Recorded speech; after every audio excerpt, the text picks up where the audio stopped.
Welcome to mom's kitchen. Home made అన్నీ తయారు చేసుకుందాం, చూద్దాం రండి.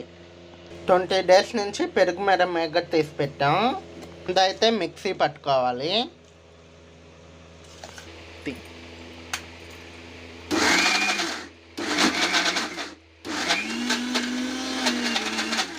మిక్సీ పట్టుకున్నాక ఇలా వెడల్పు గిన్నెలో వేసుకోవాలి. వెన్న మొత్తం ఇలా మిక్సీకి అయితే గ్రైండర్ చేసుకున్నాం చూడండి. బాటిల్ కూలింగ్ నీళ్ళు పోస్తే వెన్న బాగా వస్తుంది. ఇప్పుడు దీన్ని ఇట్లా ముద్దలాగా అయితే చేసుకుని తీసేద్దాం.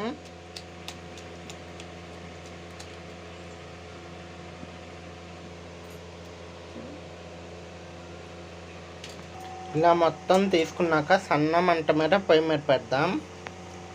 స్లోలో పెడితే బాగా ఉండలు కరుగుతున్నాయి. నెయ్యి ఎప్పుడు మనం స్లోగా కాచుకోవాలి. నెయ్యి మధ్య మధ్యలో కలుపుతూ ఉండాలి. ఇంకా అవ్వాలి. నెయ్యి అవ్వలేదు ఇంకా. నెయ్యి అయితే ఇంకా మరుగుతూ ఉంది, ఇంకా అవ్వలేదు.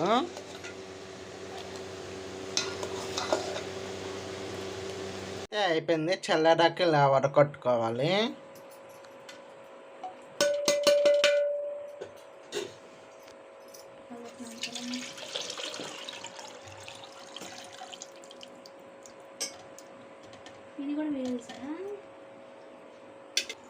గుమ్మ గుమ్మలాడే నెయ్యి అయితే రెడీ. మీలో ఎంతమందికి ఇష్టమో కామెంట్ చేయండి, షేర్ చేయండి, లైక్ చేయండి, సబ్స్క్రైబ్ చేయండి. Okay, bye.